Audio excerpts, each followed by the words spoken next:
Los mejores slots están en micasino.com para que multipliques y te diviertas. Y multiplicas tu dinero, por cierto, en tu tiempo libre. Disfruta de todos los más de 1000 juegos y tragamonedas que esperan por ti para ganarte unas lucas extras. Si te gusta el fútbol, si te gusta el básquetbol, si te gusta el tenis. Si te registras con el código promocional MÚSICA, duplicarás tu primer depósito y tus posibilidades de jugar. Pásalo bien mientras juegas, ganas y sobre todo cobras en micasino.com.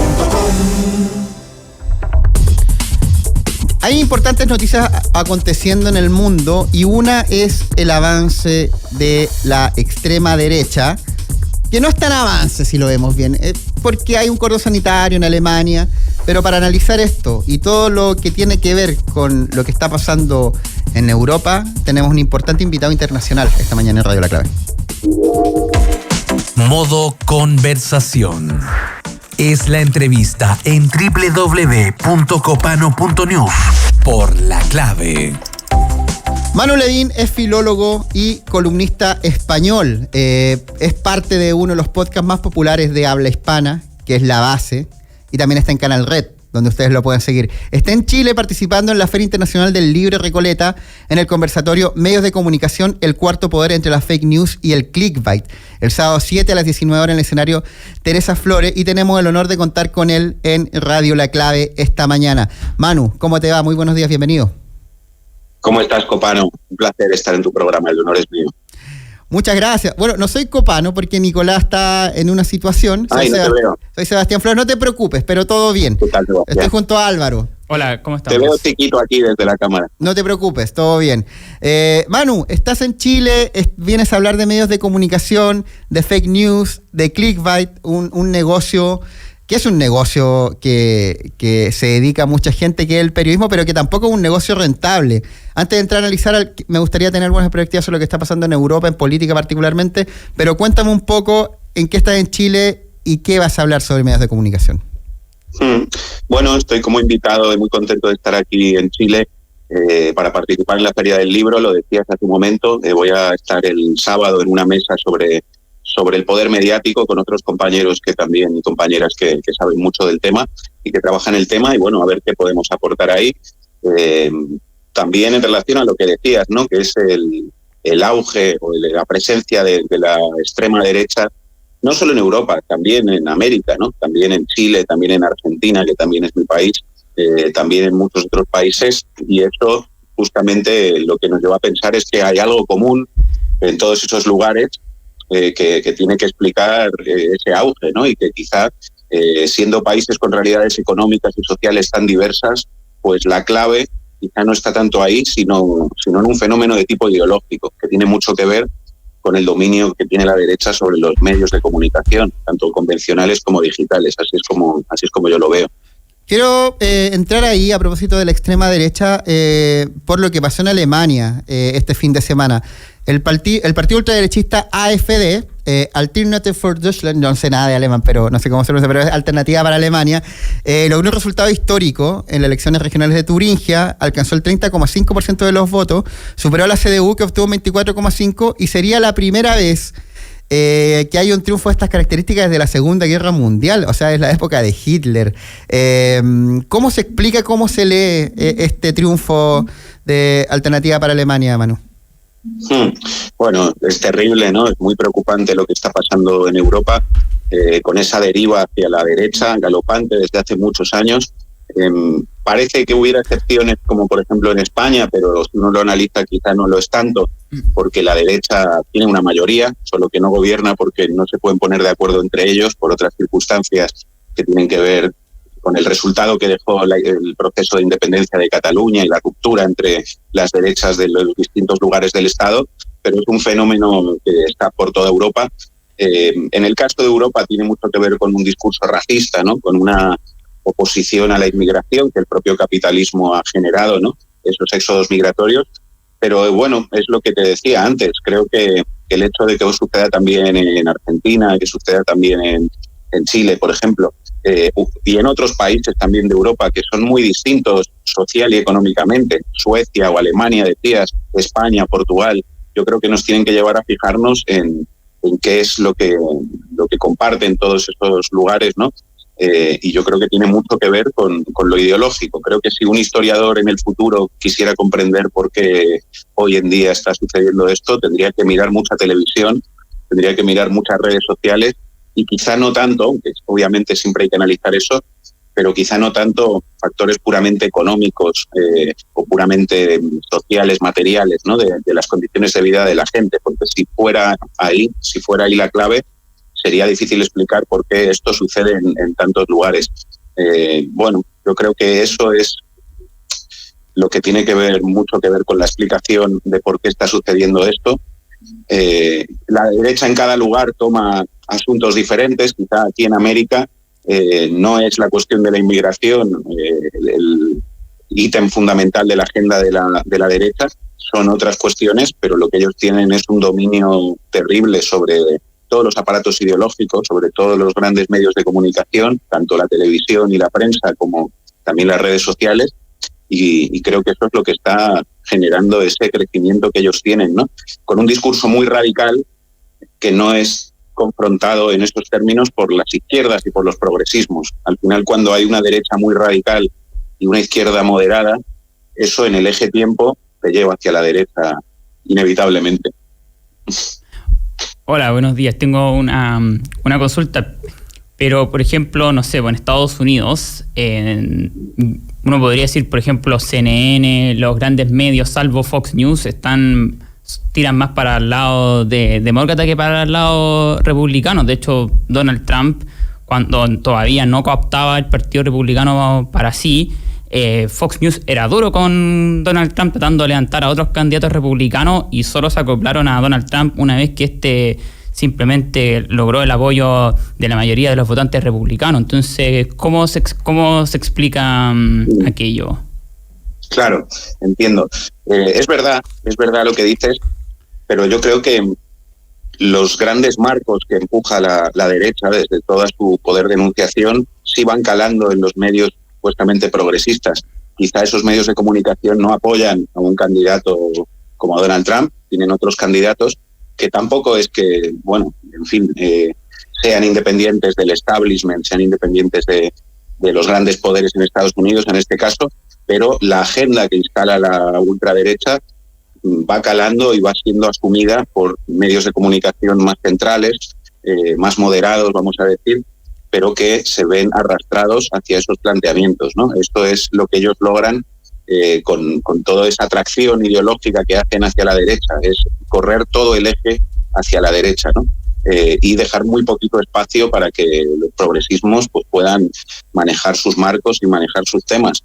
Y creo que esto sucede en Estados Unidos y sucede, como os decía, en muchos otros lugares. Creo que ahí está la clave de por qué digo que ese dominio de los medios de comunicación es lo que está siendo el factor fundamental del proceso que estamos viviendo, que sobre todo es un proceso ideológico, donde cada derecha en cada lugar, bueno, hace un discurso algo diferente, no es que todos digan lo mismo, pero que logran mover el conjunto del sentido común hacia sus coordenadas y hacen que incluso sus rivales tengan que asumir sus planteamientos. Volviendo un momento a Europa, os decía antes, la cuestión de la inmigración está siendo el gran caballo de batalla de la derecha, y mediante ese mecanismo que os describía hacen que, bueno, la socialdemocracia, los partidos verdes acaben diciendo algo parecido que ellos con respecto a la inmigración, porque se ven arrastrados hacia todo ese sentido común, ¿no?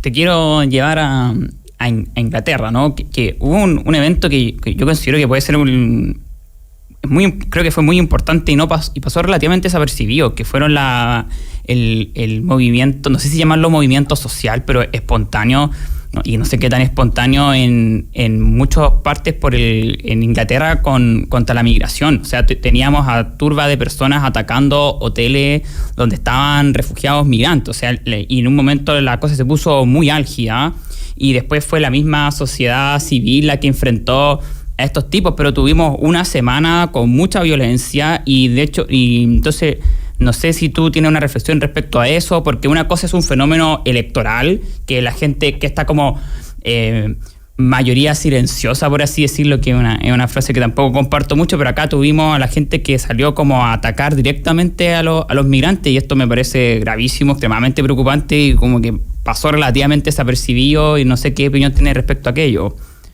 Sí, ha sido terrible, han sido literalmente pogromos racistas de gente que ha atacado a otros ciudadanos que también son ingleses, que también son británicos, que nacieron en otro lugar y que viven ahí, que trabajan ahí. Creo que, sin querer reducirlo todo a eso, tiene que ver con lo que estaba comentando. Al final, el discurso de las derechas extremas, ¿no?, que no son más en realidad que la derecha de toda la vida, pero que ha logrado reactualizar su discurso en el siglo XXI y difundirlo por todos los canales que dominan, como decía. Lo que ellos plantean es que el enemigo de los trabajadores no son los de arriba, son los de abajo, es el más débil, es el vecino que es migrante, es el vecino que recibe ayudas del Estado, son los pobres, ¿no? Generan una guerra de los penúltimos contra los últimos, digamos. Eso es la clave de su discurso, y han logrado, desplazar el sentido común hacia esos lugares, y lograr convencer a mucha gente de que efectivamente su problema no tiene que ver con los grandes poderes económicos, con los grandes bancos, con los grandes fondos buitre que controlan los mercados, que controlan los precios de los alimentos, que controlan los precios de la vivienda, que tienen mucha capacidad de influencia en las condiciones de vida de la gente, sino que su enemigo son los más débiles. Creo que eso, por las razones que venía comentando, ¿no?, entendido todo esto como un fenómeno de tipo ideológico, que obviamente se encarna y que obviamente funciona dentro de la realidad capitalista en la que vivimos y de unas condiciones de vida que son complicadas para muchísimos trabajadores, logran desviar la rabia de popular de muchísima gente hacia el más débil. Por suerte, como contabais, hay otra parte de la sociedad que no cree, que no compra esos discursos y que ha salido a la calle a confrontar a esos grupos racistas violentos que han atacado a sus propios vecinos, pensando que ellos son su problema, ¿no? Y que si ellos no tienen trabajo, si ellos no pueden acceder a una vivienda, es por culpa de alguien que está peor. Nosotros creo que tenemos la tarea también de ser capaces de reactualizar discursos en el siglo XXI, adaptados a la realidad del mundo de hoy en día, y generar otro sentido común diferente que pueda luchar contra todas esas ideas que están calando en la sociedad, por desgracia. En muchos países, insisto, con realidades muy diferentes, donde las derechas toman ítems diferentes para sus discursos, pero que están logrando arrastrar a las sociedades hacia sus planteamientos.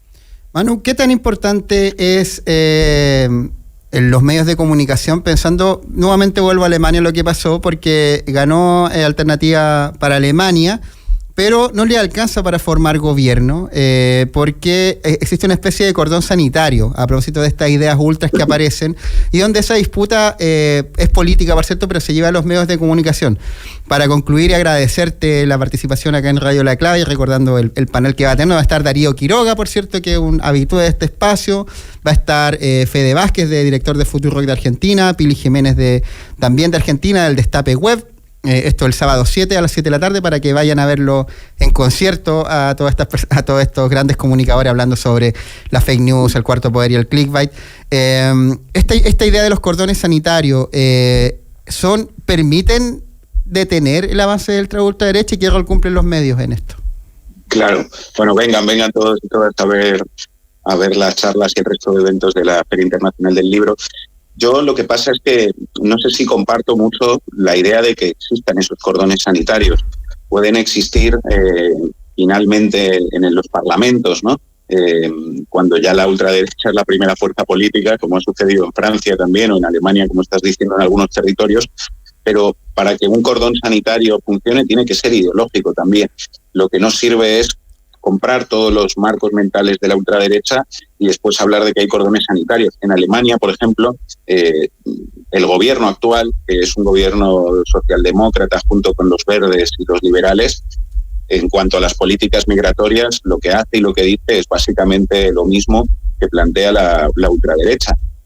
ese gobierno y estos partidos en Alemania han asumido la agenda belicista, que también tiene mucho que ver con lo que está sucediendo en Europa, porque la guerra siempre es un caldo de cultivo del fascismo y eso es lo que enseña la historia, y están todos de acuerdo en que hay que alimentar la guerra que hay ahora mismo en Europa, ¿no? En Ucrania.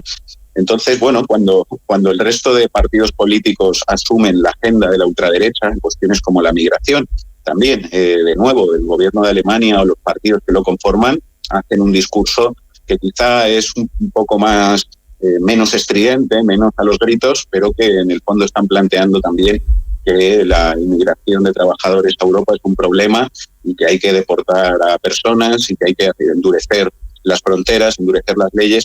Entonces eso es la victoria ideológica de la ultraderecha, en el momento en el que ellos han logrado instalar de esa manera sus planteamientos y que estos sean asumidos por los otros actores políticos, entonces no hay cordón sanitario que valga. Creo que ese es el fenómeno más profundo. Después en un parlamento puede haber unos diputados que se pongan de acuerdo para gobernar y que no gobiernen otros, pero la victoria ideológica de la ultraderecha ha sido previa, ¿no? En el momento en el que todos ellos han asumido ciertos planteamientos, y es lo que va a generar que más tarde o más temprano acaben gobernando, como sucede en Italia, donde gobierna Giorgia Meloni, que es una heredera directa del fascismo de Mussolini y del movimiento social italiano de Mussolini. Eso no ha llegado de la noche a la mañana, sino con esa capacidad de ir instalando en el sentido común sus planteamientos y haciendo que otros los asuman. Por lo tanto, yo diría que no comparto la idea de que en Europa haya un cordón sanitario contra la ultraderecha. Al contrario, no hay ningún problema con que gobierne Meloni, y sin embargo, no sé si recuerdan, cuando ganó Syriza en Grecia, un partido que planteaba un programa socialdemócrata en el fondo, pues se machacó a Syriza, ¿no? El consenso no es de cordón sanitario a la ultraderecha, es de cordón sanitario contra la izquierda y de asunción permanente de los planteamientos de la extrema derecha. Por eso estamos donde estamos. El análisis de Manu Levin, quien pueden escuchar en La Base Podcast toda la semana, uno de los podcasts más populares de América Latina, en Canal Red, y por supuesto en la Feria Internacional Libre Recoleta, donde va a estar en el conversatorio Medios de Comunicación, el cuarto por dentro de la fake news y el clip, junto a Darío Quiroga y grandes exponentes de Argentina el sábado 7 a las 19 horas en el Zócalo de Recoleta. Muchas gracias, Manu, por tu presencia. Gracias a vosotros, un placer. Abrazo. www.copano.news en La Clave. Suscríbete al newsletter.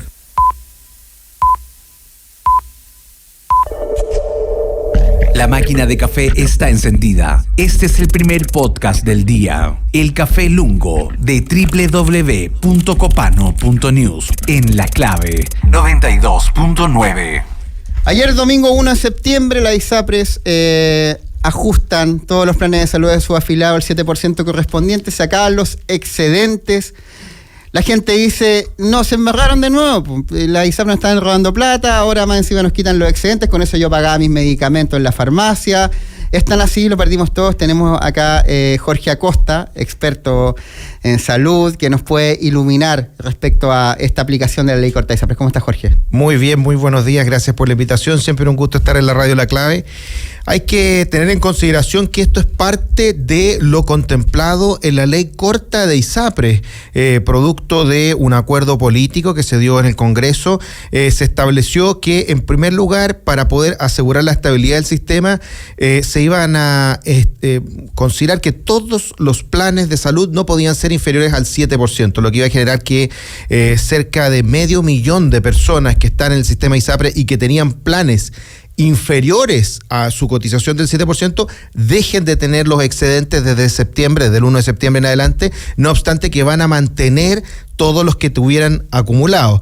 Esto se suma al hecho de que también se termina con las tablas de factores de cada una de las ISAPRES y pasa a utilizarse solamente la tabla única de factores establecida por la Superintendencia de Salud del año 2021 y que permite, ¿cierto?, no discriminar entre hombres y mujeres y establecer diferencias mucho menos acotadas de los tramos etarios. Es decir, por un lado se beneficia a las mujeres, se beneficia sobre todo a los adultos mayores y por otro lado, claro, los jóvenes que tenían excedentes dejan de tenerlo. Ahora, esto no es todo. Más adelante vamos a tener otras modificaciones que vamos a ver una vez que se terminen los planes de pago de la deuda de las ISAPRES y los reajustes adicionales.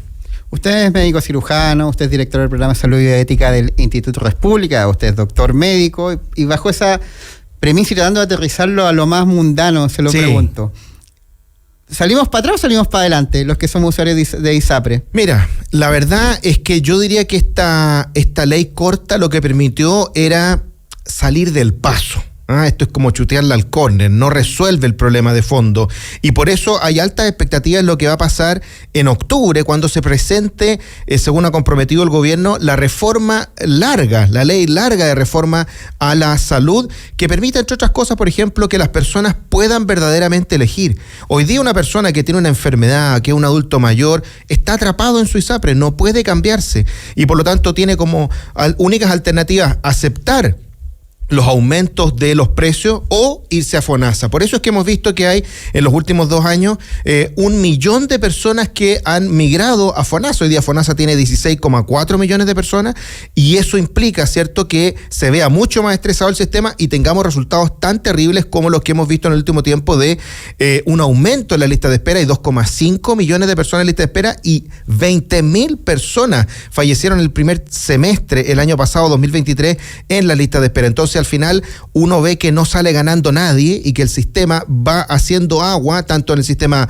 privado como en el sistema estatal. Claro, porque la idea de la ley corta de ISAPRE era dar cumplimiento a este fallo de la Corte Suprema, que mandataba al asegurar a la tabla única, pero también a restituir algo de los dineros que nos cobraron unilateralmente y que se supone que yo me recuerdo, pero yo en la práctica, así muy mundano, digo, ya, a ver cómo el ISAPRE me lo va a devolver, pero yo lo que veo es que me quitaron los excedentes. Y con eso yo compraba remedios más baratos en la farmacia, pagaba los bonos, me quitaba descuento. ¿Qué beneficio sacó el cliente? Va a depender mucho de las condiciones previas en las que estaba. Efectivamente, los pacientes más jóvenes, que tenían planes más baratos, que se enfermaban menos, y que usaban menos la ISAPRE, van a tener que de alguna manera pagar más que lo que pagaban antes, pero por un lado van a tener también un beneficio adicional, porque en teoría la ISAPRE tiene que ofrecer mejores planes. Y por otro lado, se supone que van a haber mayores beneficios para los adultos mayores, para las mujeres, porque ya no van a las tablas de factores. Lo que pasa es que hay que entender que el sistema de ISAPRE no recibe ningún financiamiento adicional por parte del Estado. Se tiene que autofinanciar con las cotizaciones de todos los que están en el sistema ISAPRE. Eso implica que si hay alguien que yo le bajo los precios, necesariamente a otra persona tengo que subirle los precios porque si no, no hay estabilidad del sistema y el sistema cae. De hecho, la ISAPRE informaron que tenían la pérdida más alta de la historia en el último informe, 77.000 millones de pesos de pérdida porque, bueno, lamentablemente las regulaciones también han afectado la estabilidad del sistema y eso es lo que hizo que se terminara aprobando la ley corta. Una consulta rápida para ir cerrando. Pero si el sistema favorece a mujeres y adultos mayores, eso también no incentiva a, por ejemplo, los hombres jóvenes para que ellos digan, ¿saben qué? En realidad la ISAPRE no me conviene porque en el fondo estoy de facto subsidiando a personas que retienen más los servicios médicos, entonces mejor yo me voy a FONASA y contrato un seguro complementario en el mercado no regulado de la salud. Entonces, ¿es eso un riesgo real de que a largo plazo veamos esa tendencia por los incentivos que tienen los usuarios masculinos jóvenes? Es que de hecho eso ya se está viendo. Lo que comentaba el director de FONASA en la prensa hace poco era justamente aquello.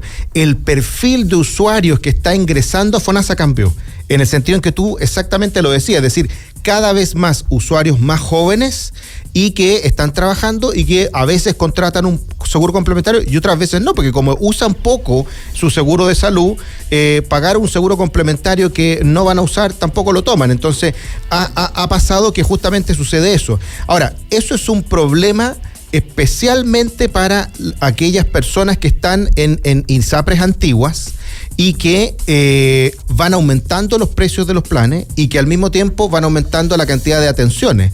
Entonces, eso puede generar el día de mañana insolvencia en la ISAPRES, porque fíjate que han habido intenciones y declaraciones de crear ISAPRES nuevas.